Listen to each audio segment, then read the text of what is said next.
I watched through the convenience store window as my daughter Jessica climbed back into the driver's seat of the Honda Pilot, the car I'd bought and put in my name just 6 months earlier. What she didn't know was that by tomorrow morning, that car would be sitting on a used car lot with a sold sign on it, and she'd be calling me in tears, begging to know what happened to her family's only vehicle. But let me back up and tell you how a 70-year-old grandmother ended up teaching her own daughter the hardest lesson of her life. Before we dive into this story, don't forget to hit that like button, comment where you're watching from, and subscribe so you never miss stories like this one. Trust me, you're going to want to see how this unfolds. My name is Dorothy Sullivan. I'm 70 years old, and 6 months ago I thought I was helping my daughter's struggling family by buying them a reliable vehicle. What I got in return was months of being treated like an inconvenient burden, culminating in being abandoned at a gas station in the middle of nowhere like a piece of unwanted luggage. This story really begins 18 months ago when my daughter, Jessica's carefully constructed life started crumbling around her. She was 45 years old, divorced for 3 years, and struggling to raise 2 teenagers, Madison, 16, and Tyler, 14, while working as a registered nurse at Denver General Hospital. Her ex-husband, Marcus, had moved to California and become increasingly unreliable with child support payments, leaving Jessica to shoulder the entire financial and emotional burden of single parenthood. I'd been watching my daughter struggle from my comfortable home in Boulder, just 30 miles away but feeling like a world apart from her chaos. After my husband Frank passed away 4 years earlier, I'd settled into a peaceful retirement routine.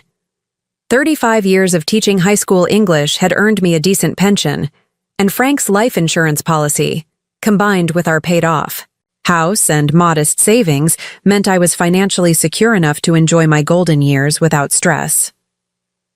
My days were filled with volunteer work at the local library, tending to my garden, and weekly lunch dates with my book club friends. I'd earned this tranquility after decades of working full-time while raising Jessica, and I treasured the simple pleasure of not having to worry about money or anyone else's problems. But as much as I valued my independence, I couldn't ignore the growing strain in Jessica's voice during our weekly phone calls. She'd tell me about pulling double shifts at the hospital to make ends meet, about Madison needing money for school activities she couldn't afford, about Tyler acting out because he felt the stress at home. The exhaustion in her voice was palpable, and despite our sometimes complicated relationship, she was still my daughter. Jessica had always been a proud, independent woman, perhaps too proud for her own good. Even as a child, she'd insisted on doing things herself, whether it was tying her shoes or completing school projects. That independence had served her well in many ways, helping her graduate nursing school and build a successful career. But it also meant she rarely asked for help, even when she desperately needed it. The breaking point came on a Tuesday evening in October. I was in my kitchen, preparing a quiet dinner for one and listening to NPR, when my phone rang. Jessica's name appeared on the caller ID, which surprised me because she usually called on Sunday afternoons during our scheduled check-ins. "Mom?" Her voice was shaky, and I could hear traffic noise in the background. "Jessica? What's wrong? Where are you?" "I'm on the side of I-25 and my car just died. Completely died."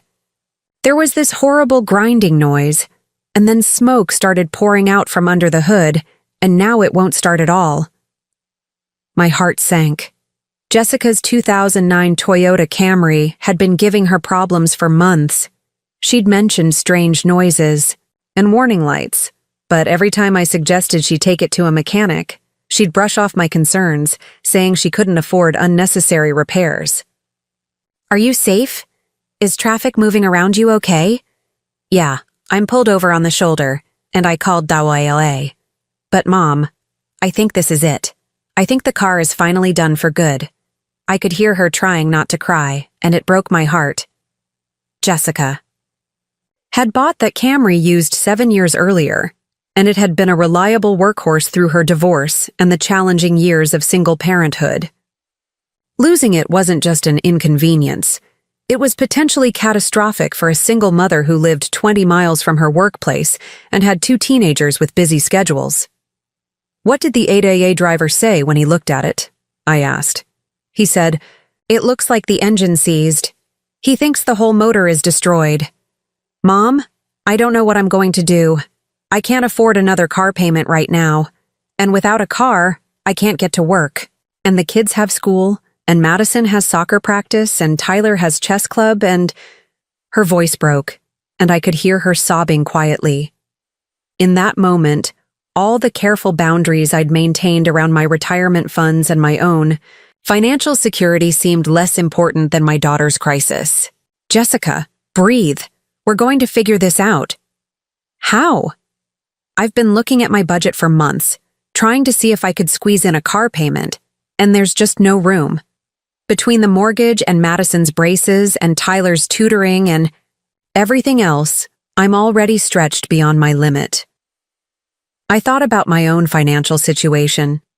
Frank and I had been careful savers throughout our marriage, and his life insurance had been more generous than we'd expected. Combined with my pension and Social Security, I had a comfortable monthly income and a healthy emergency fund. Was this the kind of emergency that fund was meant for? "What if I helped?" I heard myself saying. "Mom, no. I can't ask you to do that. You're not asking. I'm offering. What if I helped you get a reliable car?" There was a long silence on the other end of the line, broken only by the sound of traffic rushing past her stranded vehicle. "Mom, cars are expensive. I'm not talking about a couple $100s here. A decent used car that I could trust to get me to work every day would cost thousands." "I understand that, Jessica. Let me think about what makes sense." The tow truck arrived while we were talking, and after arranging to have the Camry taken to Jessica's mechanic for a definitive diagnosis, I told her to take an Uber home and that we'd talk more in the morning. That night, I sat at my kitchen table with a calculator, a notepad, and all my financial statements spread out in front of me. I'd been managing my own finances since Frank's death, and I knew exactly what I could and couldn't afford. My monthly income from pension and Social Security was $3,200. My fixed expenses, property taxes, utilities, insurance, groceries, and other necessities totaled about $1,800 per month, leaving me with $1,400 in discretionary income. I'd been using that money for travel, gifts for the grandchildren, charitable donations, and building up my savings account.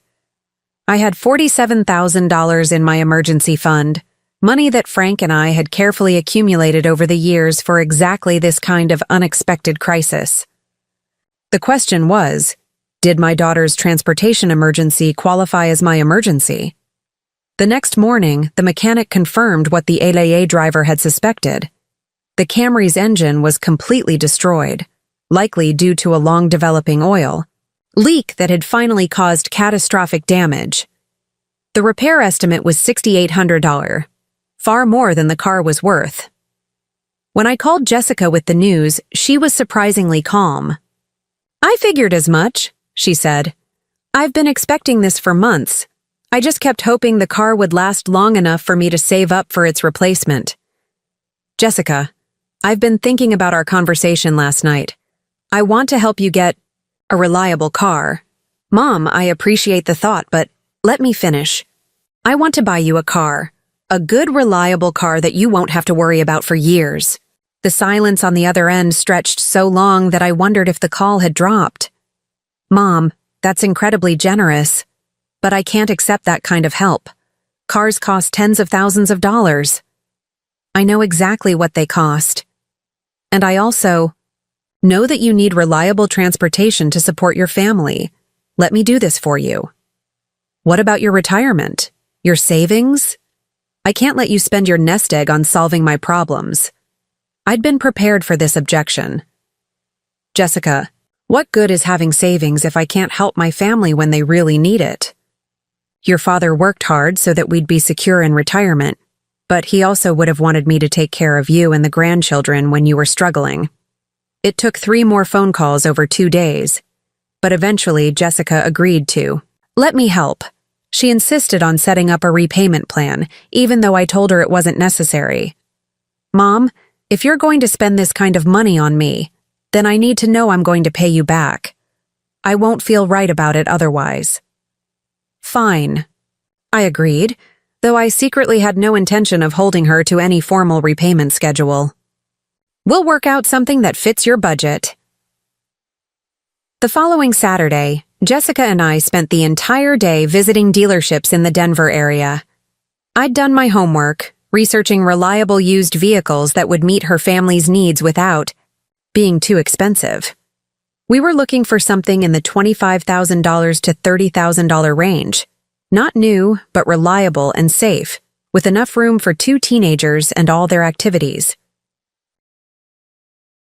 At the third dealership we visited, we found it. A 2018 Honda Pilot with 52,000 miles on it. The SUV was perfect for Jessica's needs. Excellent safety ratings, plenty of cargo space for Madison's soccer equipment and Tyler's chess tournaments, and a reputation for reliability that meant she wouldn't have to worry about unexpected breakdowns. The asking price was $28,500, which the salesman assured us was competitive for the vehicle's condition and mileage. Jessica fell in love with it immediately, but I could see the guilt and anxiety written all over her face as she realized how much money this represented. "Mom, this is too much. Maybe we should look at something less expensive." "Jessica, we're not buying the most expensive car on the lot. We're buying the right car for your situation. This is an investment in your family's stability and safety." But when we sat down with the finance manager, reality hit. Despite having a steady job and decent income, Jessica's credit score had taken a beating during her divorce. Between the stress of splitting assets with Marcus and some missed payments during the most chaotic period of the separation, her credit rating qualified her only for high-interest financing that would have made the monthly payments unaffordable. "What if I put the car in my name?" I suggested. "My credit is excellent, and I can qualify for much better terms." Jessica looked uncomfortable. "Mom, I don't want you to be legally responsible for my car loan." "It's not about legal responsibility. It's about getting you the best deal possible. We can transfer the title to your name once your credit improves." After much discussion and reassurance, Jessica agreed to the arrangement. I wrote a check for the down payment, $3,000, and put the loan in my name with a monthly payment of $420.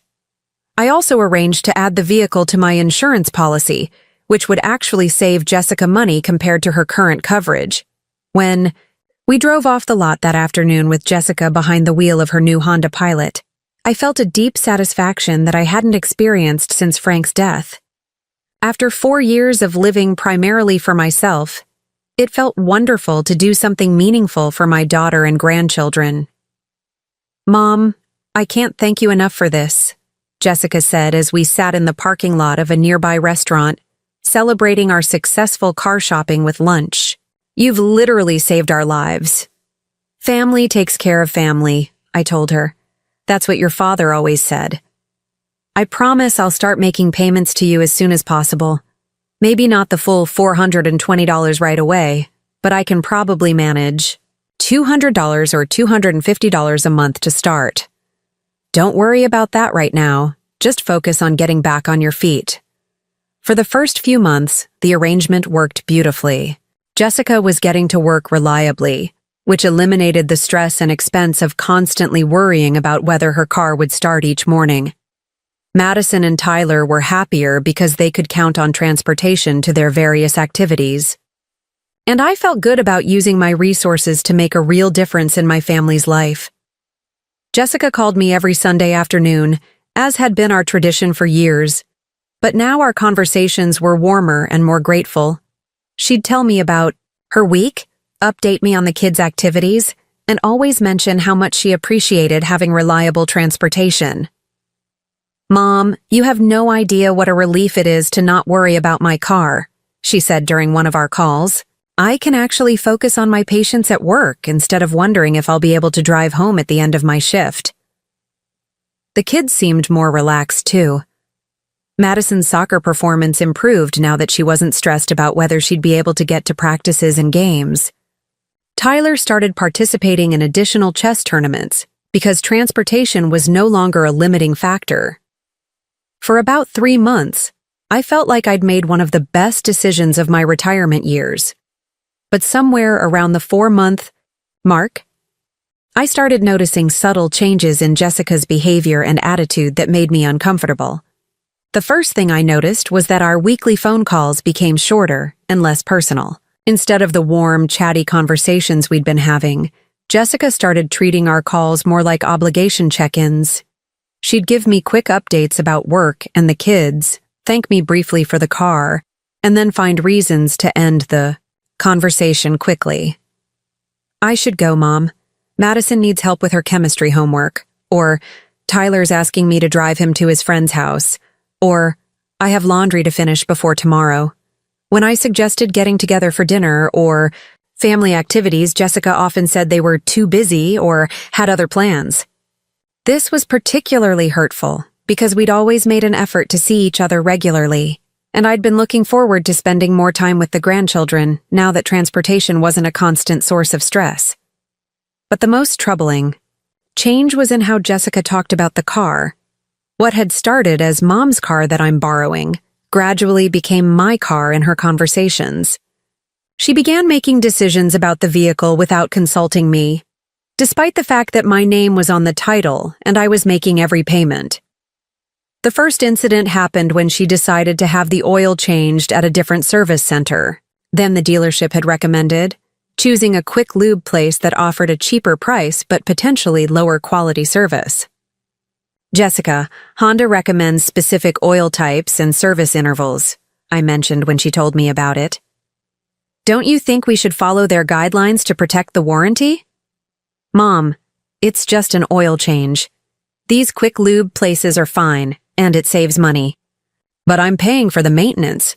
Saving money isn't the priority. Taking proper care of the car is." "You worry too much. Cars are pretty resilient." It was a small disagreement, but it bothered me because it suggested that Jessica wasn't thinking about the long-term value of the vehicle I'd purchased. More concerning was her assumption that she could make these decisions unilaterally, without discussing them with me. A few weeks later, she mentioned that she'd had aftermarket seat covers installed to protect the original upholstery from Madison's muddy soccer cleats. "That's probably a good idea," I agreed. "How much did that cost?" "Only about $150. I figured it was worth it to keep the seats looking nice." "You should have asked me first, Jessica. It's important that we discuss any modifications or additions before making them." "Mom, they're just seat covers. They're not permanent, and they'll actually help maintain the car's value." "That's not the point. The point is that this is still my car, legally and financially. Major decisions should be made together." Jessica's tone became defensive. "I wouldn't call seat covers a major decision, but fine. I'll check with you next time." But she didn't check with me the next time.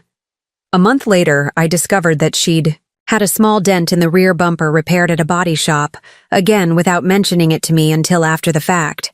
"Jessica, this is exactly what I was talking about. You can't just make decisions about repairs and modifications without discussing them with me first." "Mom, it was just a tiny dent. Some kid hit it with a shopping cart in the grocery store parking lot. I thought you'd want me to get it fixed." "I would want you to get it fixed, but I'd also want to be involved in choosing the repair shop and approving the work. What if they'd done a poor job? What if there had been additional damage that needed to be addressed?"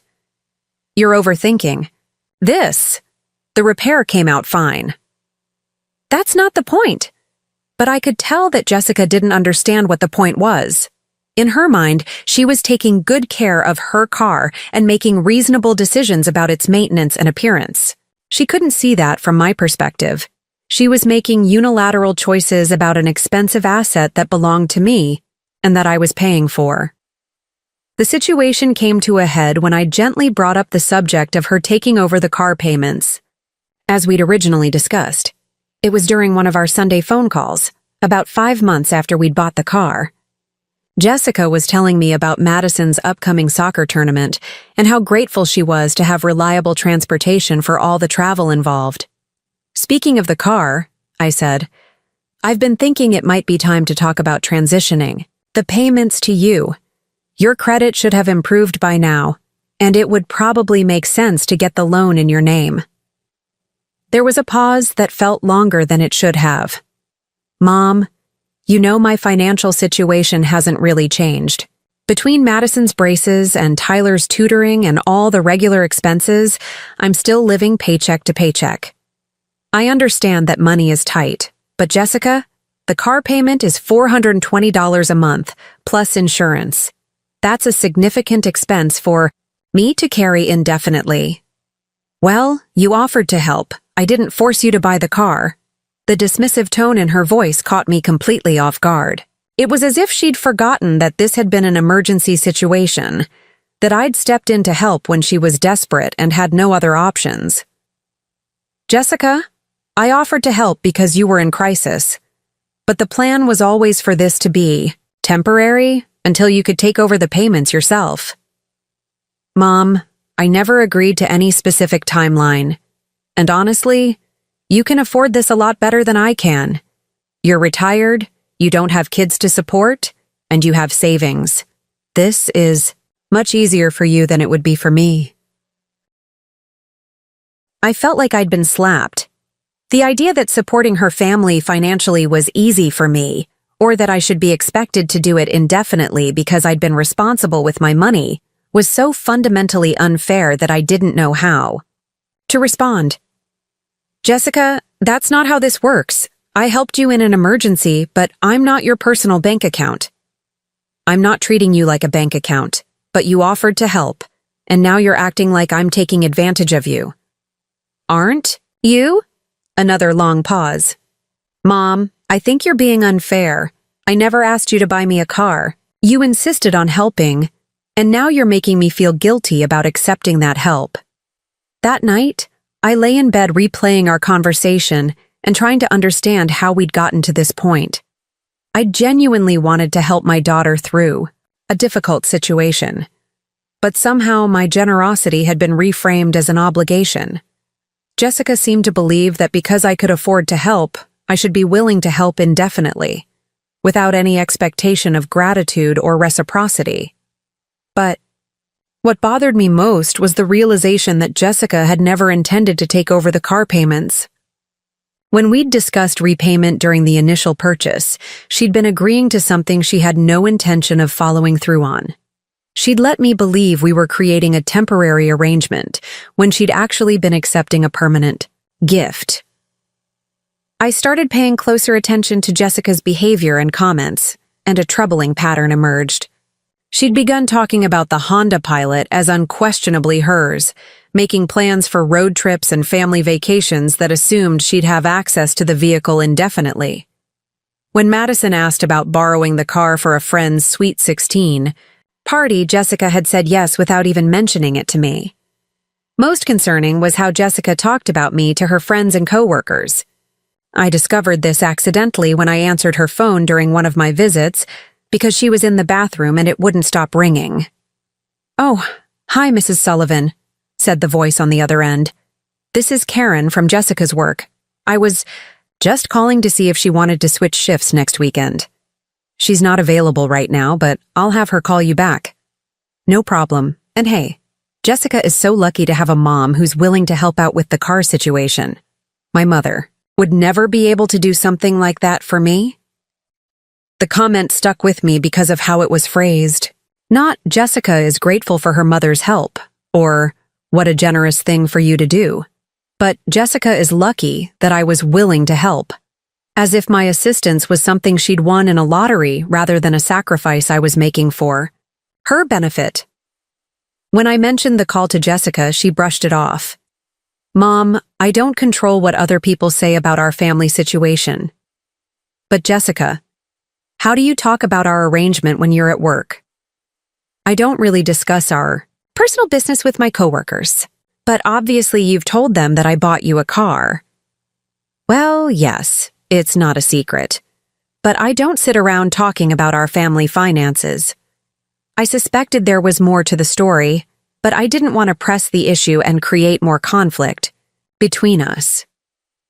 The breaking point was still 2 months away, but looking back, I can see that this conversation was when I first started to understand that Jessica and I had very different ideas about what our arrangement meant and how long it was supposed to last.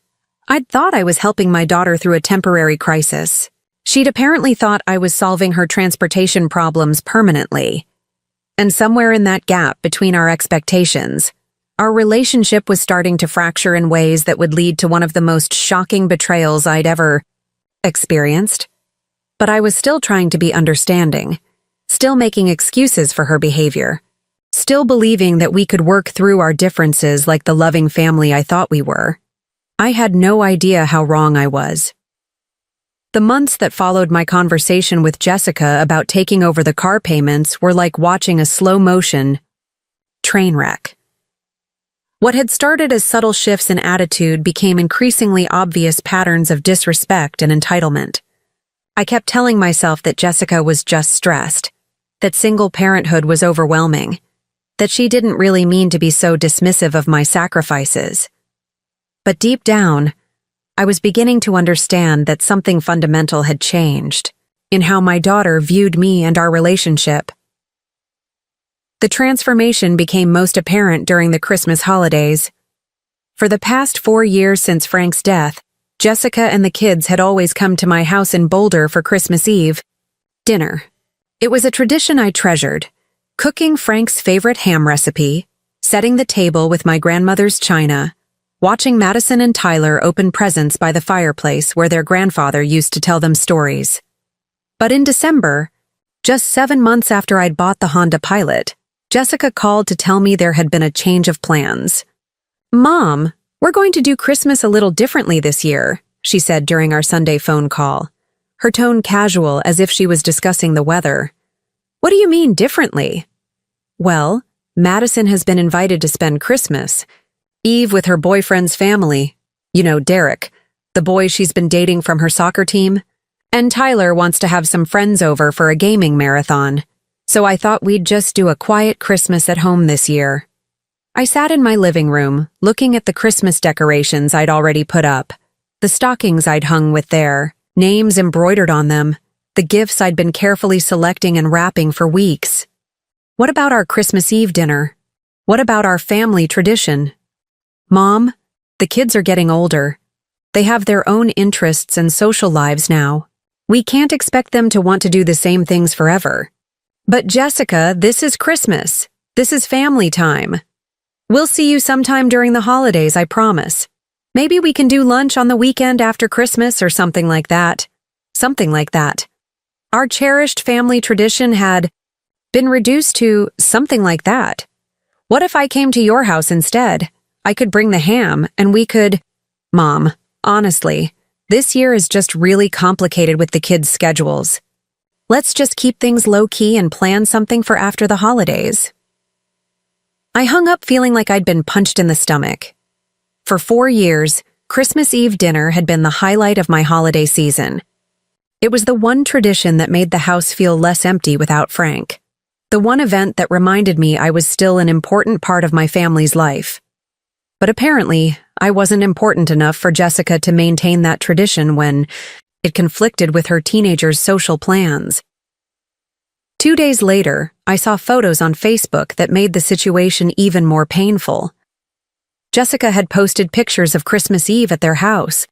Not the quiet family evening she'd described to me, but a full celebration with Derek's entire family. They'd had dinner, exchanged gifts, and taken family photos by their tree. Madison and Tyler looked happy and festive, surrounded by Derek's parents, grandparents, and siblings. I stared at those photos for a long time, trying to understand why. Derek's family had been worthy of Christmas Eve celebration, while I had been dismissed with vague promises of lunch sometime after the holidays. The answer, I realized, was that Derek's family hadn't spent $30,000 on a car for Jessica. They were guests to be impressed and accommodated, while I was family to be taken for granted. When I called Jessica to ask about the photos, she became defensive.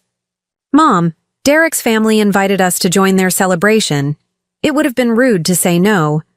But you told me you wanted to keep Christmas low-key this year." Well, things changed. Derek's mom really wanted Madison to be there, and you know how important this relationship is to Madison. What about how important our relationship is to me? "Mom, you're being dramatic. It's just one Christmas. We'll do our family dinner next year." But it wasn't just one Christmas. It was a signal that Jessica now felt comfortable prioritizing other people's expectations over mine, secure in the knowledge that I would always be available whenever it was convenient for her. The pattern continued into the new year. When I suggested taking the kids on a spring break trip to visit some national parks, something I could easily afford and that I thought would be educational and fun, Jessica said they were too busy with school activities. But when Derek's family invited Madison to join them for a ski weekend in Aspen, suddenly a weekend away from school activities was perfectly acceptable. When I offered to take Tyler to a science museum in Denver that was featuring an exhibit about space exploration, something he'd mentioned being interested in, Jessica said he was too tired from his busy schedule. But when his friend's father invited him to a Rockies baseball game the same weekend, Tyler suddenly had plenty of energy for a day-long outing. The message was becoming clear. Jessica was perfectly willing to accept my financial support, but she no longer felt obligated to include me in their lives in meaningful ways. I was useful for providing the car that made their social activities possible, but I wasn't important enough to be prioritized when making plans for those activities. But the most painful realization was how Jessica's attitude was affecting Madison and Tyler's behavior toward me. Madison, who had always been a sweet and affectionate granddaughter, started treating me with the same casual dismissiveness that Jessica showed. When I'd call to chat with her, she'd give me brief, distracted answers before asking to talk to. Someone else or claiming she had homework to do? "Hi, Grandma Dorothy. Yeah, school's fine. Soccer's fine. I have to go study for a test now. Can you call back later?" When I'd offer to take her shopping for school clothes or help her with college preparation, both things we'd always enjoyed doing together, she'd decline with polite but distant excuses. "Thanks, Grandma, but Mom and I already went shopping." Or, "I'm handling the college stuff with my guidance counselor." Tyler's transformation was even more dramatic. He'd always been my little buddy, the grandson who loved to hear stories about his grandfather and who would spend hours helping me in my garden when they visited. But sometime during that spring, he started treating me like an inconvenience. When I'd suggest activities we could do together, he'd roll his eyes and say he was too old for the things I proposed. When I'd try to engage him in conversation about school or his interests, he'd give me one-word answers and then find excuses to leave the room. Most heartbreaking was the day I visited their house and found Tyler playing a video game in the living room. I sat down next to him and tried to show interest in what he was doing, asking questions about the game and complimenting his skills. "Tyler, this looks really complex. Could you teach me how to play?" He paused the game and looked at me with an expression of barely concealed irritation. "Grandma, no offense, but you wouldn't understand this game. It's pretty complicated. I might be older than you, but I'm not stupid. I think I could learn if you showed me." It's not about being stupid. It's just, this isn't really something for grandmas. The casual cruelty of that comment took my breath away. I'd been relegated to the category of grandmas, a generic, outdated demographic that was incompatible with anything interesting or relevant. When I mentioned Tyler's attitude to Jessica, she brushed off my concerns. "Mom, he's 14, teenage. Boys are rude to everyone. It's not personal. It feels personal when he acts like spending time with me is a chore. He's just going through a phase. He'll grow out of it." But I could see that Tyler's attitude toward me wasn't a phase. It was learned behavior. He was mimicking the dismissive way Jessica treated me, absorbing the message that Grandma Dorothy was someone to be tolerated rather than valued. The situation reached a new low during Tyler's 15th birthday in May. I'd asked Jessica what Tyler wanted for his birthday and had gone to considerable effort to find the perfect gift, a high-quality telescope that I thought would feed his interest in astronomy and give us something to explore together. When I arrived at their house for Tyler's birthday dinner, I was shocked to discover that it wasn't the family celebration I'd expected. Instead, Jessica had organized a party for 12 of Tyler's friends, complete with pizza, video games, and teenage chaos that made any meaningful family interaction impossible. "Jessica, I thought this was going to be a family dinner," I said, pulling her aside while the teenagers played loud music and shouted over each other in the living room. "This is family dinner. Tyler wanted to include his friends, and I thought it would be more fun for him this way. But there's no opportunity for family conversation or connection. I can barely hear myself think in here. Mom, this is what Tyler wanted. It's his birthday." I spent 2 hours at that party feeling completely out of place, watching my grandson interact with his friends while barely acknowledging my presence. When he opened my telescope gift, he said thanks without looking up from his phone, then immediately set it aside to continue unwrapping presents from his friends. Later, when I was getting ready to leave, I overheard a conversation between Tyler and one of his friends that made my blood run cold. "Who's the old lady?" the friend asked. "That's my grandma. She bought my mom's car, so we have to invite her to stuff sometimes." "That's cool that she bought you guys a car." "Yeah, I guess. She's okay, but she's kind of weird. She's always trying to get me to do old people stuff with her." I stood in the hallway, holding my purse and coat, feeling like I'd been physically struck. In Tyler's mind, I wasn't his grandmother who loved him and wanted to spend time with him. I was the old lady who had bought them a car and therefore had to be occasionally tolerated. And Jessica was standing right there, hearing the same conversation. But she didn't correct him or defend me. She just continued stacking paper plates and cleaning up, as if her son's casual disrespect for his grandmother was perfectly acceptable. That night, I drove home to Boulder in tears, trying to understand how my relationship with my family had deteriorated so completely. I'd thought that helping Jessica with the car would bring us closer together, would give me a more important role in their lives. Instead, it seemed to have reduced me to a transaction, someone who provided financial benefits in exchange for minimal social inclusion. But the worst was yet to come. In June, Jessica announced that the family was planning a summer vacation to California to visit Marcus, her ex-husband. This was the first I'd heard of any travel plans, despite the fact that I was paying for the vehicle that would make their road trip possible. "How long will you be gone?" I asked during one of our increasingly brief phone calls. "About 10 days. Marcus is taking the kids to Disneyland and the beach, and I thought it would be good for them to spend some extended time with their dad." "That sounds nice. Are you planning to drive?" "Yeah, it'll be a fun road trip. The kids are excited about seeing California." It wasn't until later in the conversation that I realized Jessica hadn't even considered including me in their vacation plans, despite the fact that I'd always been included in major family trips in the past. "Jessica, you didn't mention whether there might be room for me to join you. I'd love to see California again, and I could help with driving." There was a pause that felt loaded with significance. "Mom, this is really a trip for the kids to spend time with their dad. It would be kind of awkward to have you there." "Awkward how?" "Well, you and Marcus never really got along, and I think it would be better if we kept things simple." It was true that Marcus and I had never been close, but we'd always been cordial for Jessica's sake and the children's benefit.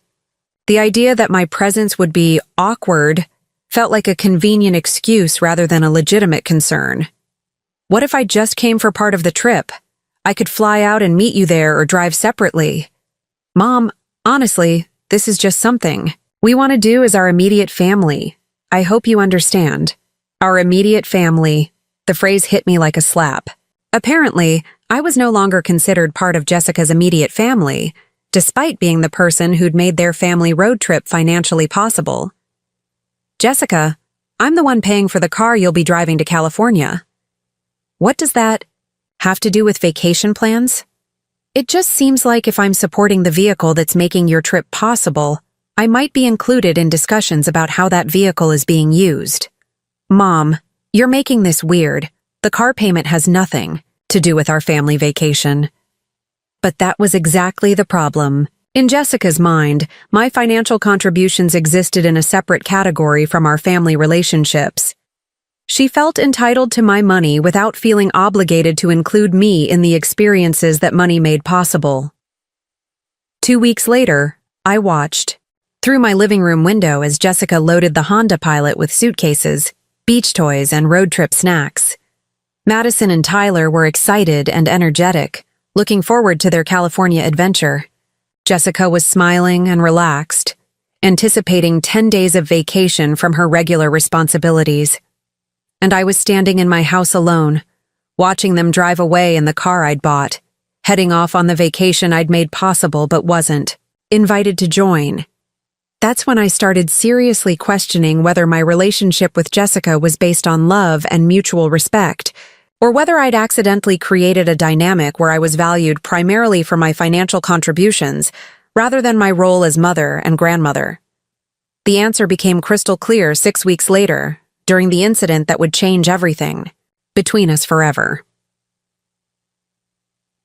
It was a Saturday in late July, one of those perfect Colorado summer days when the mountains looked close enough to touch and the sky stretched endlessly blue above Boulder. I'd been looking forward to this particular Saturday for weeks because Jessica had finally agreed to a family outing that included me. The kids and I are going to drive up to Rocky Mountain National Park for a day of hiking, she'd told me during our previous phone call. Would you like to come with us? We could pack a picnic lunch and make a real day of it. I'd been thrilled. It had been months since we'd done anything together as a family, and I'd missed the easy camaraderie we used to share during outdoor adventures. Frank and I had taken Jessica hiking in Rocky Mountain National Park when she was Madison and Tyler's age, and I had wonderful memories of family bonding on mountain trails. That sounds perfect, I'd told her. I'll pack sandwiches and bring my good hiking boots. We'd agreed that they would pick me up at 8 a.m., giving us a full day in the park before the afternoon thunderstorms that were common in the mountains during summer. I was ready by 7:30, standing at my kitchen window with a backpack full of sandwiches, water bottles, trail mix, and first aid supplies. I'd even packed a thermos of coffee and some of Tyler's favorite cookies, hoping to recreate some of the warmth and connection that had been missing from our recent interactions. At 8:15, I called Jessica's cell phone. Hi, Mom. Yeah, we're running. A little late. The kids took forever to get ready, and I had to stop for gas. We should be there in about 20 minutes. No problem. I'm ready whenever you are. But 8:35 came and went without any sign of the Honda Pilot. At 8:45, I called again. Mom, sorry. We're still on our way. Tyler forgot his inhaler, and we had to go back home to get it. We'll be there soon. Another 20 minutes passed. Then, 30. At 9:30, I called a third time, starting to worry that something might be wrong. Jessica, it's been an hour and a half since you were supposed to pick me up. Is everything okay? Mom, we've had a bunch of delays this morning, and honestly, if we come all the way to Boulder to get you now, we'll lose half the day. Why don't we just plan to do this another time? I felt like she'd thrown cold water on me. Another time? Yeah, maybe next weekend or something. Today just isn't working out the way we planned. Jessica, I've been ready for 2 hours. I packed lunch for everyone. I cleared my entire day for this. I know, and I'm sorry about the timing. But Mom, you have to understand that with kids, these things happen. Plans change. Plans don't just change, Jessica. People make choices about priorities. There was a pause, and when Jessica spoke again, her tone had shifted from apologetic to defensive. What's that supposed to mean? It means that if including me in this outing was actually important to you, you would have managed your time better. Mom, that's not fair. We didn't cancel on purpose. Maybe not, but you didn't make much effort to follow through either. You know what? Maybe it's better that we postpone this. You sound upset, and I don't want that energy around the kids all day. I'm upset because I feel like you don't value my time or our plans together. Mom, I'm not doing this right now. We'll talk later. And she hung up. I stood in my kitchen, still wearing my hiking boots and holding my backpack, feeling completely deflated. This was supposed to have been our big family reconciliation outing, the day that got our relationship back on track. Instead, it had become another example of how little consideration Jessica gave to my feelings or my time. But what happened next was even worse. 2 hours later, my neighbor knocked on my door. Dorothy, I hope you don't mind me mentioning this, but I saw your daughter and grandkids earlier this morning. They looked like they were heading out for a day trip. My stomach clenched. What time did you see them? Oh, it was early. Maybe 7:45 or 8 o'clock. They had a car full of hiking gear and coolers. I waved, but I don't think they saw me. They had driven past my house, on their way out of town, at the exact time they were supposed to be picking me up. All those excuses about being late, about Tyler's forgotten inhaler, about delays that made it impossible to include me, they had been lies. Jessica had never intended to pick me up. She had planned from the beginning to exclude me from the family outing, but she hadn't had the courage to tell me directly. Instead, she'd strung me along with increasingly elaborate excuses until she felt enough time had passed to cancel without, seeming deliberately hurtful.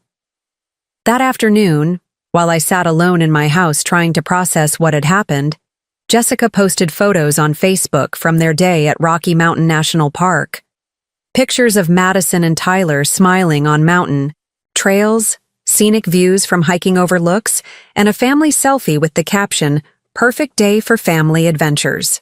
The photos were taken at Bear Lake, one of the most popular and accessible destinations in the park. A place that would have been perfect for a grandmother with aging knees and a desire to spend time with her family. They hadn't excluded me because the hike was too challenging or because their plans were too complicated to include an additional person. They had excluded me because they simply didn't want me there, and then they had lied to my face about it. That night, I called Jessica to confront her about what my neighbor had seen. Jessica, Mrs. Peterson saw you driving past my house this morning, around 8 o'clock, right when you were supposed to be picking me up. There was a long silence on the other end of the line. Mom, I can explain. Can you? Because it seems pretty clear to me.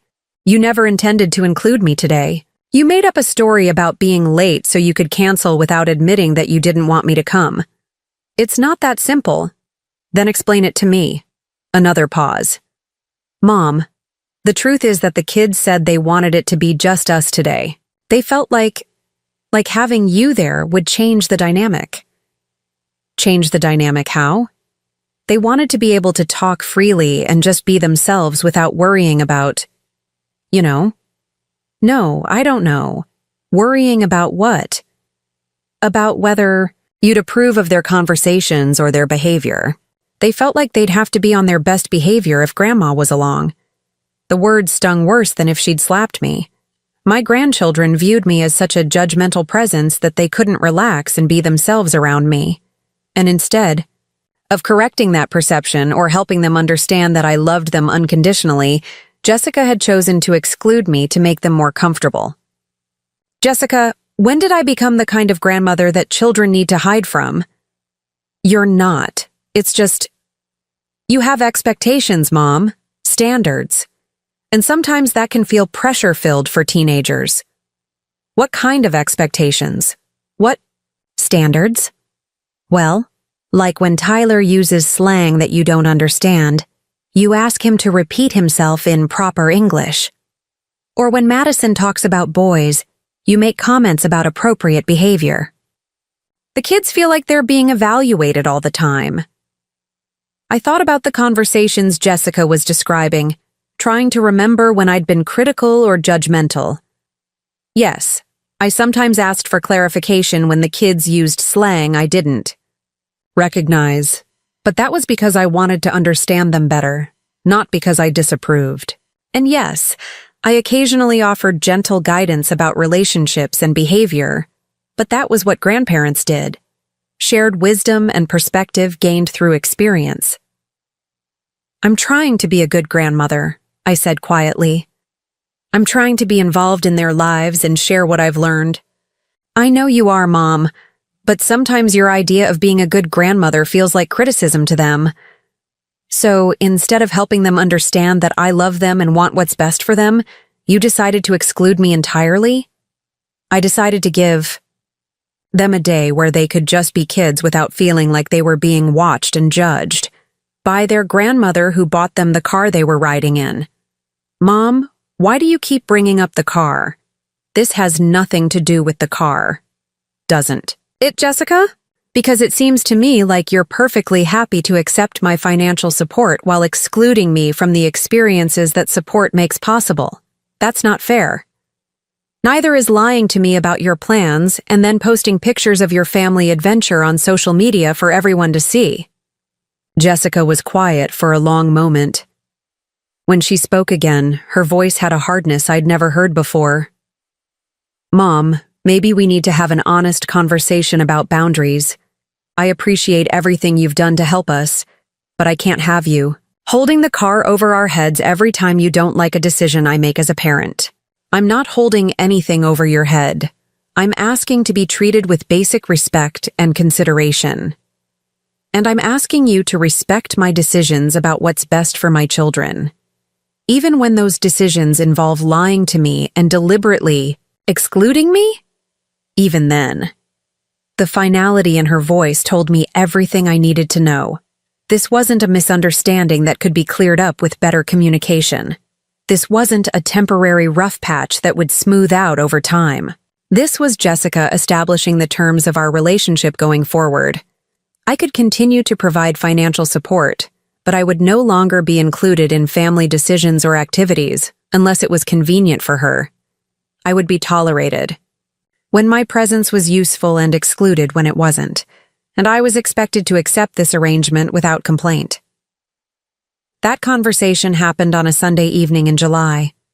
By September, Jessica would abandon me at a gas station like a piece of unwanted luggage, but I was already beginning to plan my response.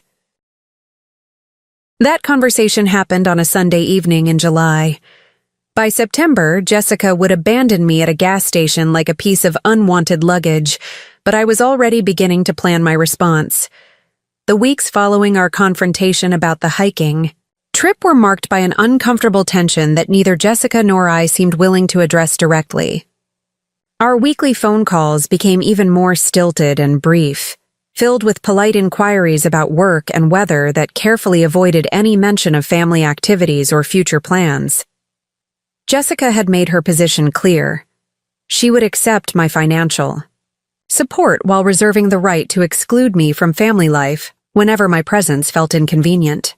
And she expected me to accept this arrangement without complaint, as if being allowed to pay for their car was a privilege rather than a sacrifice.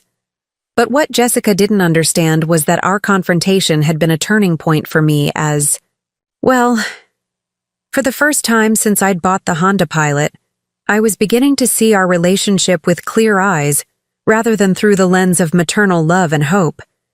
And what I saw was deeply troubling. I'd spent 8 months making significant financial sacrifices, $420 monthly car payments plus insurance that totaled nearly $600 per month, while watching my role in Jessica's family diminish rather than grow. Instead of bringing us closer together, my generosity had somehow given Jessica permission to treat me with less consideration rather than more. The pattern was so clear that I wondered how I'd missed it for so long. Every major family event, holiday celebration, and special occasion had become an opportunity for Jessica to demonstrate that I was no longer a priority in their lives. Christmas Eve with Derek's family instead of me. Spring break plans that didn't include me. Tyler's birthday party where I was barely acknowledged. The California vacation I wasn't invited to join. The hiking trip I was deliberately excluded from. Meanwhile, The Honda Pilot that I was paying for had become central to all of these activities. Jessica used my car to drive to Derek's family celebrations, to take Madison to soccer events I wasn't told about, to transport Tyler to activities I wasn't included in, and to take family trips I wasn't invited to join. I was funding their social life while being systematically excluded from it. But what disturbed me most was how my grandchildren's attitudes toward me had deteriorated. Madison and Tyler had learned to see me as someone who could be safely dismissed, whose feelings didn't matter, whose presence was more burden than blessing. And Jessica was not only allowing this disrespect, she was actively encouraging it by prioritizing their comfort over my inclusion. Tyler's comment at his birthday party kept replaying in my mind. "That's my grandma. She bought my mom's car, so we have to invite her to stuff sometimes." In my 15-year-old grandson's understanding, I wasn't his beloved grandmother who deserved love and respect. I was a financial obligation to be occasionally tolerated, and Jessica thought this was perfectly acceptable. The more I reflected on our situation, the more I realized that Jessica had fundamentally misunderstood the nature of family relationships. She seemed to believe that accepting my help created no corresponding obligations on her part, that I should be grateful for the opportunity to support her family while expecting nothing in return except the occasional grudging inclusion when it was convenient. This wasn't how family was supposed to work. Family meant mutual consideration, reciprocal respect, and genuine care for each other's feelings and needs. What Jessica was offering me was a transactional relationship where I provided financial benefits in exchange for minimal social access. To people I loved, it was degrading, hurtful, and completely unsustainable. But I wasn't ready to confront Jessica again. Not yet. Our last conversation had made it clear that she viewed any expectations on my part as unreasonable demands. She'd established her boundaries. She would take my money, but not my input, accept my support, but not my presence. And she expected me to live within those limitations without complaint. So instead of arguing with her, I started making plans. The first thing I did was contact my attorney, Richard Walsh, who had handled Frank's estate and my financial planning for the past several years. Richard was a thoughtful man in his early 60s who had always given me excellent advice about protecting my assets and planning for the future. "Richard, I need to understand something about vehicle ownership and loans," I said during our phone conversation in early August. "If I own a car and someone else is driving it, what are my legal rights regarding that vehicle?" "Well, Dorothy, that depends on the specific circumstances. Are we talking about a situation where you've loaned a car to someone, or where you've given someone permission to use a vehicle you own? I bought a car for my daughter's family. The title is in my name, the loan is in my name, and I'm making all the payments. But they're treating it as if it belongs to them. Have you signed any kind of formal agreement giving them ownership, rights, or use rights?" "No, nothing formal. It was just a family arrangement to help them through a difficult time." "Then legally, you retain full ownership rights to that vehicle. You can reclaim it, sell it, or transfer it at any time. The fact that someone else has been driving it doesn't change your ownership status." "What if they refuse to return it?" "If you own the vehicle and they refuse to return it when you request it, that could constitute theft. But I'd recommend trying to resolve the situation amicably before involving law enforcement. And if I decided to sell the vehicle, would I need their permission?" "Not at all. As the legal owner, you have the right to sell your property whenever and to whomever you choose. You'd want to give them reasonable notice if they've been relying on the vehicle for transportation, but legally, you don't need their consent." The conversation was enlightening. I'd been thinking about the Honda Pilot as Jessica's car for so long that I'd almost forgotten that it was actually my car, purchased with my money, financed through my credit, titled in my name, and insured under my policy. Jessica had been treating me like an unwelcome intruder in decisions about her car, when in reality, she was driving my car as a guest privilege that could be revoked at any time. This legal clarity was empowering, but I wasn't planning to act on it immediately. I wanted to give Jessica one more chance to remember that family relationships should be based on mutual respect rather than one-sided exploitation. That chance came during the final straw, an incident so shocking and hurtful that it crystallized everything I needed to know about how my daughter really viewed me. It was a Saturday in late September, one of those perfect Colorado autumn days when the aspen trees were just beginning to turn gold and the air held that crisp promise of winter. I'd been looking forward to this particular Saturday for weeks because Jessica had finally agreed to a family outing that included me. The kids and I are going to drive up to Golden to visit the Coors Brewery and then maybe do some shopping, she'd told me during our previous phone call. Would you like to come with us? We could make a day of it. I'd been thrilled. It had been months since we'd done anything together as a family, and I'd missed the easy camaraderie we used to share during weekend adventures. Jessica and I had taken similar day trips when she was Madison and Tyler's age, and I had wonderful memories of mother-daughter bonding on spontaneous Saturday outings. That sounds perfect, I'd told her. I'd love to spend the day with you all. We'd agreed that they would pick me up at 10 a.m., giving us a full day to explore Golden and maybe grab dinner together before heading home. I was ready by 9:45, standing at my kitchen window with a small purse and a light jacket, looking forward to reconnecting with my family. I'd even brought some homemade cookies in case the kids got hungry during our outing. At 10:15, the Honda Pilot pulled into my driveway.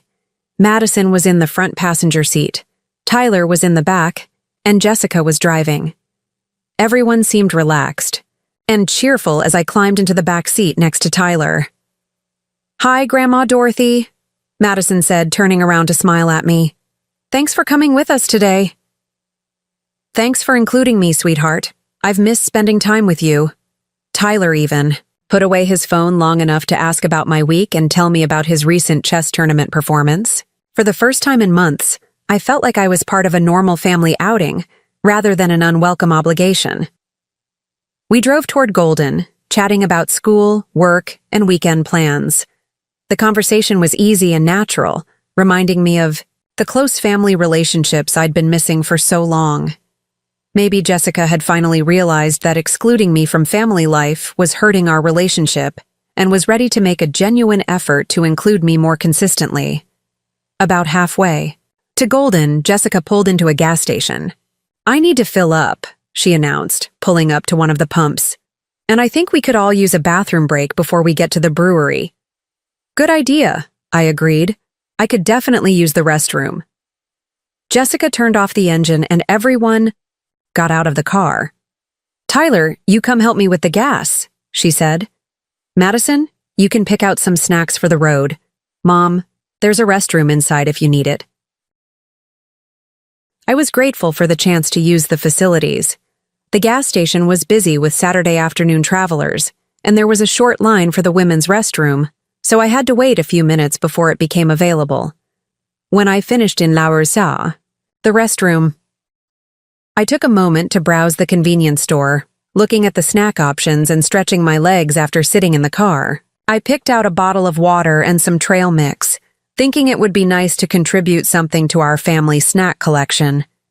I paid for my items and walked outside, expecting to find Jessica finishing up with the gas pump and the kids, climbing back into the Honda Pilot for the continuation of our journey to Golden, but the car was gone. I stood in the parking lot, holding my bottle of water and trail mix, looking around in confusion. Maybe Jessica had moved the car to a different spot to make room for other customers. Maybe they'd driven around to the other side of the building to check the tire pressure. But as I walked around the entire gas station complex, the reality began to sink in. They had left without me. My daughter and grandchildren had driven away in the car I was paying for, abandoning me at a gas station 30 miles from my home.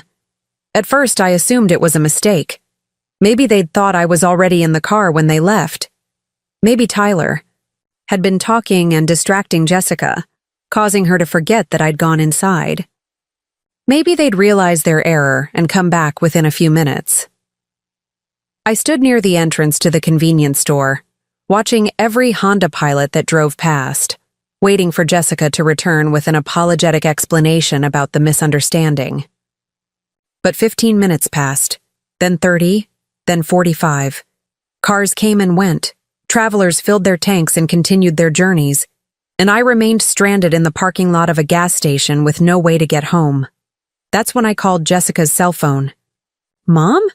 She sounded surprised to hear from me, as if she'd genuinely forgotten that I existed. "Jessica, you left me at the gas station." There was a pause that lasted several beats too long. "Oh my God, Mom, I'm so sorry. We thought you were in the car." Tyler was telling us about his chess tournament, and Madison was picking music, and I guess we just didn't notice. "Jessica, I told you I was going to the restroom. You told me where to find it. I know. We just got distracted and didn't realize you weren't in the car when we pulled away. Where are you now?"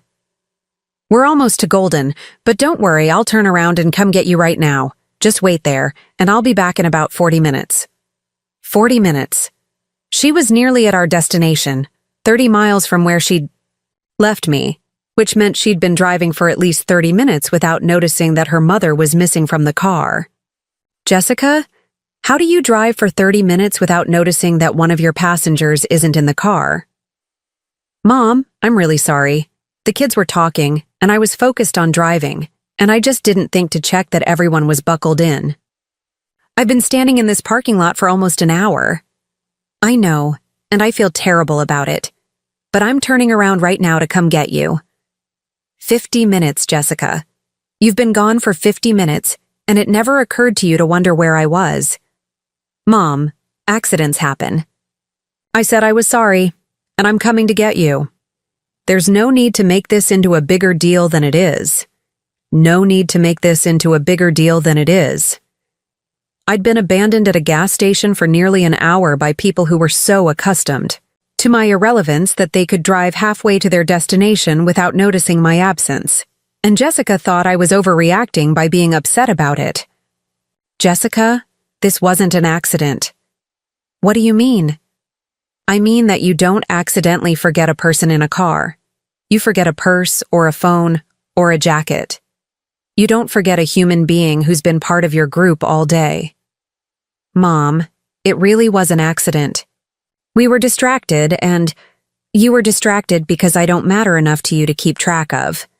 You left me here because in your mind, I'm not important enough to notice when I'm missing. That's not true, isn't it? Tell me, Jessica. When? Was the last time Tyler or Madison was left behind somewhere by accident?" She couldn't answer that question because we both knew it had never happened. Parents don't accidentally leave their children behind because children matter to them. Children are important enough to keep track of. But apparently I wasn't. "Mom, I'm on my way to get you. We can talk about this when I pick you up." "No, Jessica." "Don't come back." "What?" I said don't come back for me. I'll find my own way home." "Mom, don't be ridiculous. You're 30 miles from Boulder and you don't have a car. I have a phone. I can call a taxi or a rideshare. That's going to cost a fortune. Less than what I spend on your car payment every month." "Mom, just let me come get you. There's no reason to spend money on a taxi when I can pick you up." "There's every reason, Jessica. Because I'm done accepting rides from people who can't be bothered to remember I exist."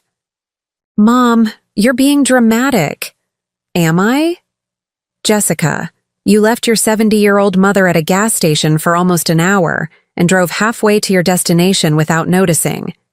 If that's not dramatic enough to warrant some emotion, I don't know what would be. It was an honest mistake. No, it was the inevitable result of months of treating me like I'm invisible. You've gotten so comfortable with ignoring me that you literally forgot I was there. That's not what happened. That's exactly what happened. And Jessica, it's exactly what I should have expected. You've been forgetting I exist in every other aspect of your life. Why should today be any different?" I hung up before she could respond, then immediately called for an Uber. The driver, a kind middle-aged man named Carlos, didn't ask why a senior citizen was stranded alone at a gas station on a Saturday afternoon, and I was grateful for his discretion. The ride home cost $52, but it was worth every penny for the clarity it provided.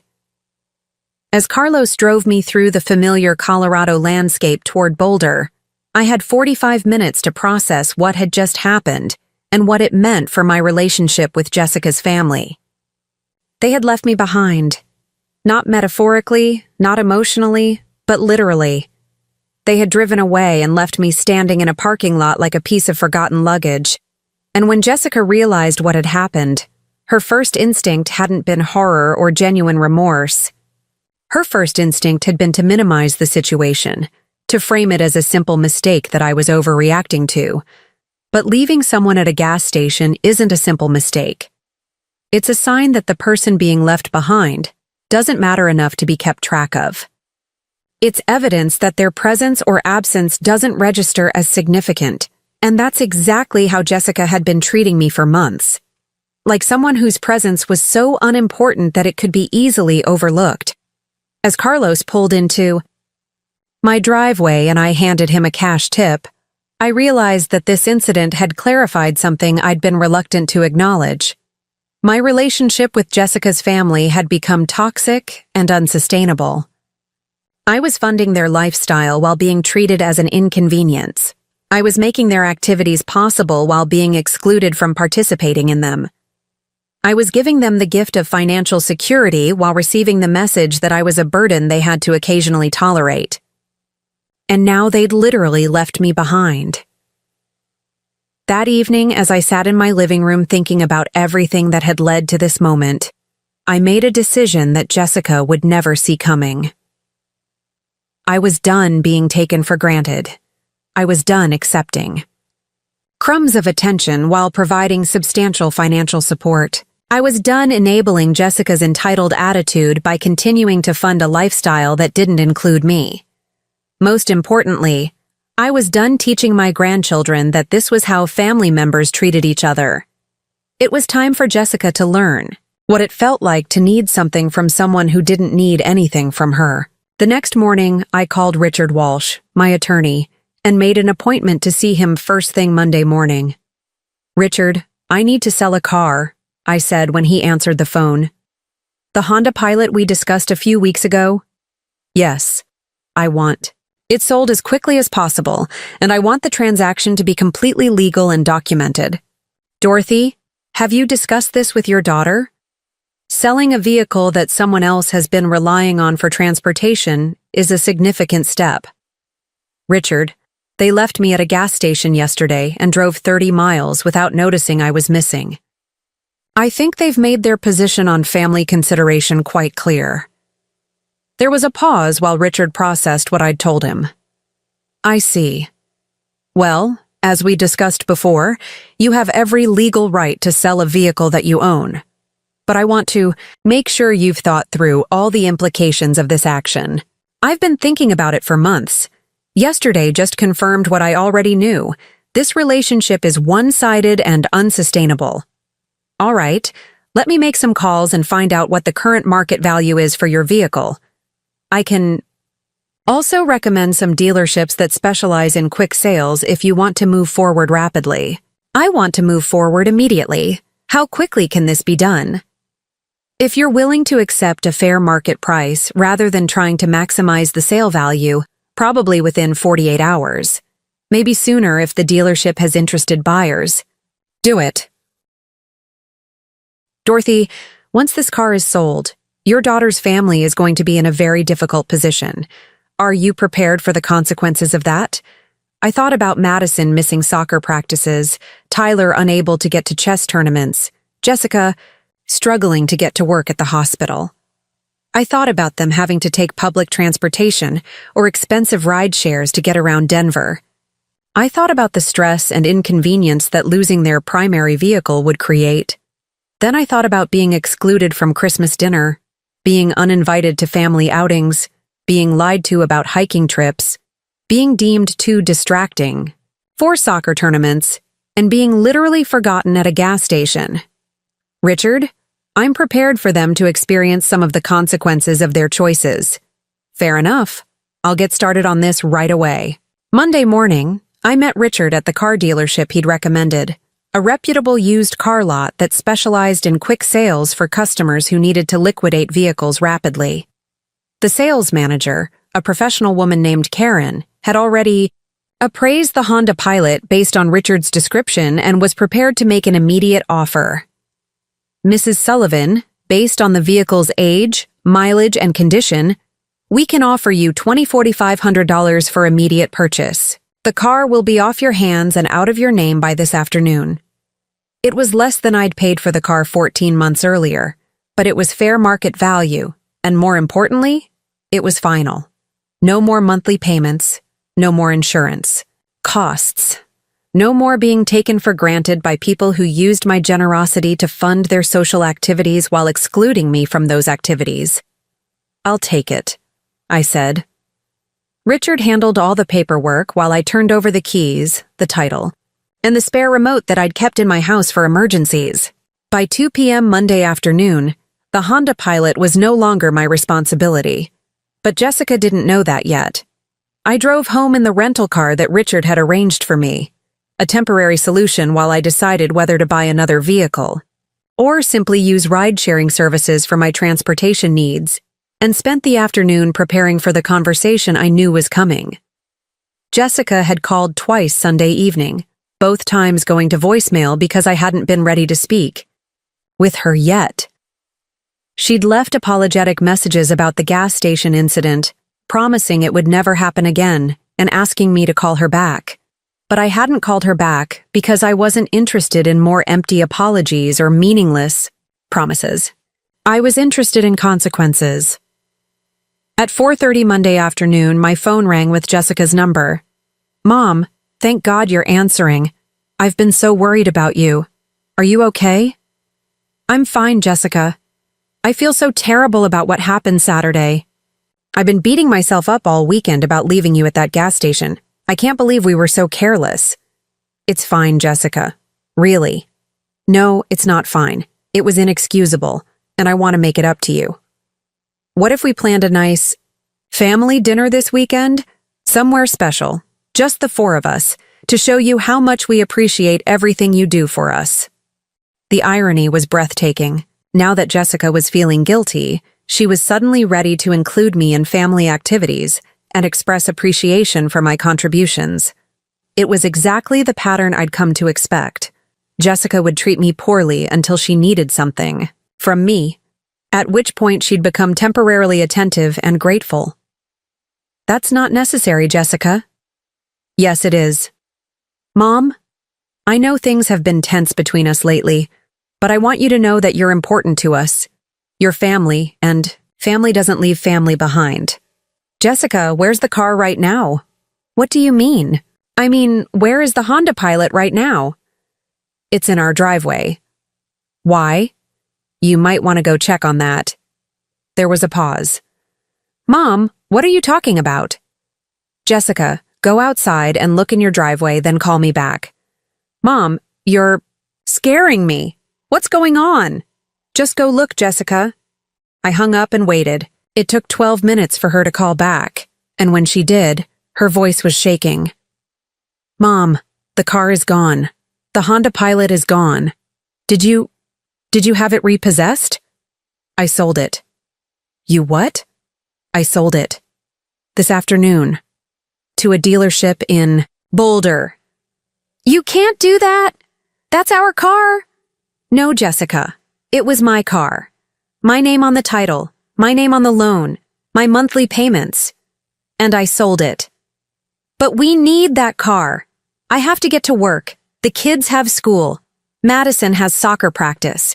Tomorrow." "Jessica, you left me at a gas station and forgot I existed for an hour. Clearly, you don't need me in your lives. So I decided you don't need my car either. Mom, this is insane. You can't just sell our car because you're mad about Saturday." "I'm not mad about Saturday, Jessica.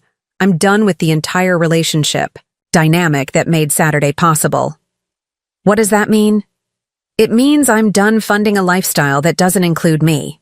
I'm done being taken for granted by people who treat me like an inconvenience. I'm done accepting scraps of attention while providing substantial financial support." "Mom, we can work this out. If you're upset about being excluded from some activities, we can change that. We can include you more. Like you included me in Madison's state tournament. We can discuss Madison's future games. Like you included me in Tyler's chess nationals. If Tyler qualifies for nationals again next year. Like you included me in your family Christmas celebration. Jessica was quiet. Jessica, you've had 14 months to include me in your family life. 14 months during which I've paid over $8,000 in car payments and insurance to support activities I wasn't welcome to participate in. You've made your priorities clear. We'll pay you back for the car. Every penny. With what money? You couldn't afford a $420 car payment, which is why I bought the car in the first place. We'll figure it out. We'll get a loan or... Jessica, you couldn't qualify for a car loan 14 months ago. Your credit was too poor and your debt load too high. What's changed since then? She couldn't answer because nothing had changed. If anything, their financial situation was worse now after months of relying on my subsidies rather than improving their own circumstances. Mom, please, the kids need transportation. Madison has soccer, Tyler has chess, I have to get to work. We can't function without a car. Then you should have thought about that before you forgot I existed. It was an accident. No, Jessica, it was a symptom. For months you've been treating me like I'm invisible. You exclude me from family activities, ignore my feelings, dismiss my concerns, and take my financial support for granted. Saturday, you just made it literal. We don't treat you like you're invisible. Don't you? When was the last time you called to invite me to something instead of waiting for me to invite myself? When was the last time you considered my feelings before making family plans? When was the last time you treated me like someone whose presence added value to your lives rather than someone whose absence made things easier? Jessica couldn't answer any of those questions because we both knew the truth. Mom, I know we haven't been perfect, but selling our car is a huge overreaction. This is going to create massive problems for our family. And treating me like an unwelcome burden for over a year didn't create problems for our family? That's different. How is it different? Because you could afford to help us.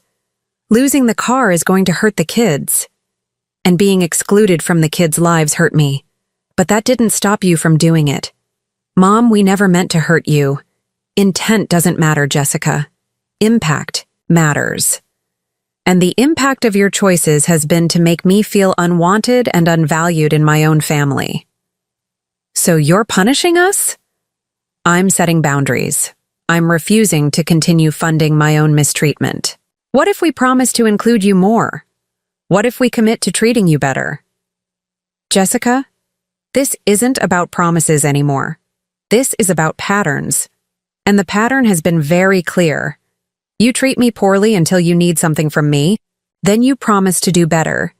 Then you go back to treating me poorly. I'm not interested in continuing that cycle.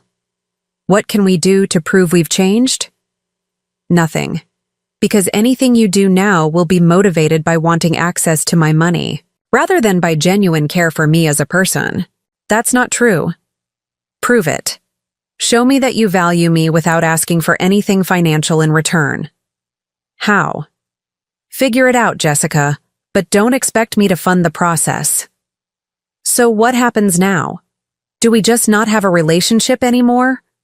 We have whatever relationship you've chosen to create.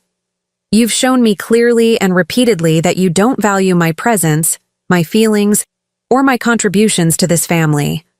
I'm simply accepting that reality and adjusting my behavior accordingly. But, Mom, we love you. No, Jessica, you love my money. There's a difference. The conversation continued for another 10 minutes, with Jessica alternating between anger, desperation, and bargaining. She threatened to cut off all contact if I didn't help them get another car. She promised to include me in every family activity, going forward if I would just loan them money for a down payment. She accused me of being vindictive and manipulative, but I remained calm and clear about my boundaries. The car was sold, the financial support was over, and our relationship would be whatever she chose to make it without the leverage of my money. Over the next 2 weeks, Jessica called me repeatedly, leaving increasingly desperate voicemails. I answered some of the calls and listened to her various attempts to negotiate a solution that would restore her access to my financial support. She offered to pay me back for the car over time, despite having no means to do so. She suggested I co-sign for a new loan, which would have put me right back in the same financial position without addressing any of the underlying relationship issues. She even proposed that I buy them a cheaper car, as if the problem was the expense rather than the lack of respect, but I held firm to my boundaries. No more financial support, no more enabling their entitled behavior, no more funding activities I wasn't welcome to participate in. The consequences for Jessica's family were significant and immediate. Madison had to miss several soccer practices and games because they couldn't afford the ride-sharing costs for regular transportation. Tyler's chess performance suffered when he couldn't attend his usual coaching sessions. Jessica had to take public transportation to work, adding 3 hours to her daily commute and creating significant stress in her already demanding schedule. But I felt no guilt about these consequences because they were the natural result of Jessica's choices. She'd decided to treat me poorly while relying on my financial support. She'd chosen to exclude me from family life while expecting me to fund that family life. She'd literally left me at a gas station while driving around in the car I was paying. For these weren't my consequences to manage, they were hers. 3 weeks after I sold the car, Jessica made one final attempt to repair our relationship.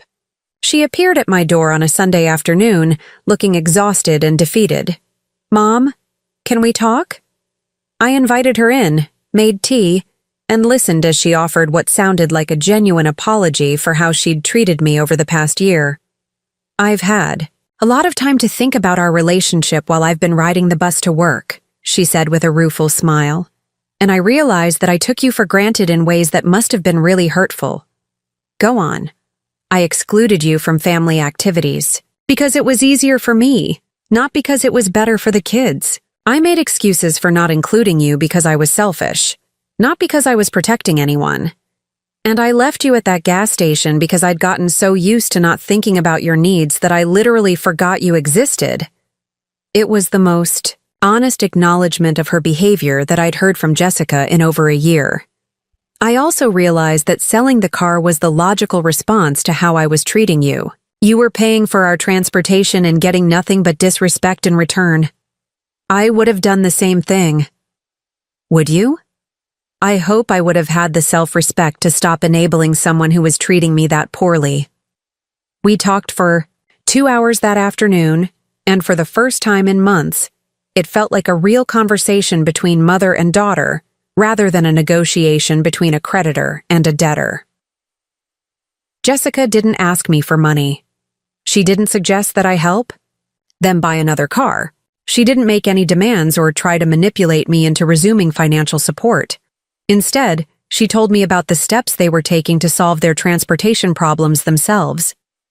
She'd found a carpool arrangement with a coworker that would get her to work more efficiently. Madison had joined a soccer carpool with other families. Tyler was taking the bus to his chess club and walking home. "It's not ideal," Jessica admitted, "but we're figuring it out. And honestly, the kids are learning some valuable lessons about not taking things for granted." "What kind of lessons?" Madison told me last week that she never realized how much work it was to coordinate transportation until she had to think about it herself. And Tyler said he understands now why you were upset about being excluded from family activities, because being left out makes you feel unimportant. It was encouraging to hear that my grandchildren were beginning to understand the impact of their behavior, but I wasn't ready to resume my previous role in their lives. "Jessica, I appreciate your apology, and I can see that you've learned from this experience. But I need you to understand that selling the car wasn't punishment. It was self-preservation. I can't go back to being treated like an ATM with visiting privileges. I understand that, and I'm not asking you to. What are you asking for?" I'm asking for the chance to rebuild our relationship on better terms. No financial obligations, no strings attached. Just the opportunity to show you that I can value you for who you are, rather than what you can provide. What would that look like? I don't know yet, but I'd like to find out if you're willing. 6 months later, Jessica and I have developed a new relationship that's healthier and more honest than what we had before. She still struggles with transportation logistics, but she's managing them without my financial support. The kids have learned to appreciate the help they receive rather than taking it for granted. And I've learned to value my own time and resources rather than giving them away to people who don't reciprocate my consideration. Jessica includes me in family activities now, not because she feels obligated to, but because she genuinely wants my company. Madison asks my advice about college applications and future plans. Tyler shows me his chess games and explains the strategies he's learning. Our relationship isn't perfect, but it's built on mutual respect rather than financial dependence. And that makes all the difference. Sometimes the most loving thing you can do for someone is to stop enabling their worst behavior. Sometimes the best gift you can give your family is the lesson that love isn't about what you can get from people. It's about how you treat them when you don't need anything from them. Jessica learned that lesson the hard way, but she learned it well. And I learned that I'm worth more than my bank account, my car payments, and my willingness to accept poor treatment in exchange for minimal inclusion. At 70 years old, I finally learned to put myself first, and it felt amazing. The end. Sometimes the people who need you most are the ones who treat you worst, until you show them what life looks like without you. Epilogue. 2 years later, I'm sitting in my garden. This morning, sipping coffee and reading the newspaper when my phone buzzes with a text from Madison. She's now 18 and a freshman at Colorado State University, where she earned a partial soccer scholarship. Grandma Dorothy, my roommate, can't believe I take the bus everywhere instead of having a car. I told her it's because my family learned the hard way that transportation is a privilege, not a right. She thinks I'm wise beyond my years. Can't wait to see you at Parents' Weekend. I smile as I type back. I'm proud of the young woman you've become. See you next week. 2 years ago, if someone had told me that selling Jessica's car would ultimately strengthen our family relationships, I would have thought they were crazy. But sometimes the most difficult decisions lead to the most important growth. Jessica did eventually save up enough money to buy a reliable used car, a 2015 Honda Civic that she purchased with her own money after 8 months of public transportation, carpooling, and careful budgeting. The day she brought it home, she called me with genuine excitement. Mom, I bought a car, my own car, with my own money. I never realized how good it would feel to own something I actually earned. She was right to be proud. For the first time in her adult life, Jessica had solved a major problem through her own effort and determination, rather than relying on someone else to fix things for her. Tyler, now 17, recently qualified for state chess championships again. This time, when Jessica called to tell me about it, the conversation was completely different. Mom, Tyler made it to state. The tournament is next month in Colorado Springs. We're all so excited, and we'd love for you to come watch if you're available. I'd be honored to be there. Great, I'll send you all the details. And Mom? Tyler specifically asked me to make sure you knew you were invited. He said his teammates have been asking about his grandma who taught him to think strategically. I've attended every one of Tyler's chess tournaments since then, not because I'm paying for his transportation, but because I'm a valued member of his support system. The transformation in Madison and Tyler's attitudes toward me has been remarkable. They no longer see me as the grandma who used to buy us stuff, but as someone who has interesting stories, valuable advice, and unconditional love. Our relationships are built on genuine affection rather than financial obligation. Madison calls me regularly from college, not to ask for money, but to tell me about her classes, her friends, and her plans for the future. Tyler stops by my house after school sometimes, just to chat about his day or show me something he's learned. These conversations are precious to me because they're voluntary. My grandchildren choose to spend time with me because they enjoy my company, not because their mother is obligating them to maintain a relationship with their benefactor. As for Jessica, she's become a different person, stronger, more confident, and infinitely more appreciative of the help she receives. She's also become a better parent, teaching Madison and Tyler lessons about gratitude, hard work, and treating family members with respect. Last Christmas, Jessica hosted a beautiful family dinner at her house. She cooked Frank's favorite ham recipe, set the table with care, and made sure I felt honored and included throughout the celebration. At one point during the evening, she raised her glass in a toast. "To Mom," she said, looking directly at me. "Thank you for loving us enough to teach us hard lessons. Thank you for showing us that family relationships should be based on respect, not just need. And thank you for giving us the chance to earn back your trust." It was the most meaningful Christmas I'd had since Frank died. I never did buy another car.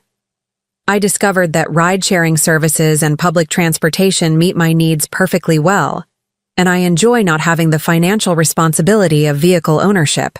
The money I save on car payments, insurance, and maintenance has allowed me to travel more, pursue new hobbies, and contribute to causes I care about.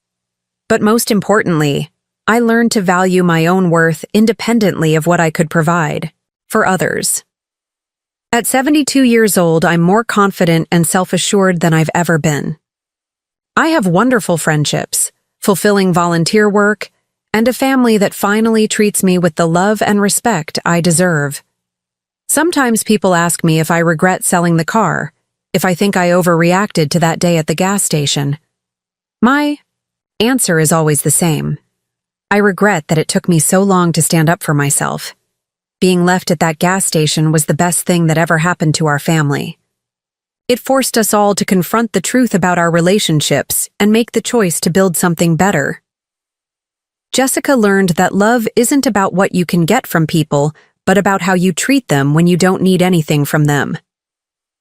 Madison and Tyler learned that family members deserve respect and consideration, regardless of their age or circumstances.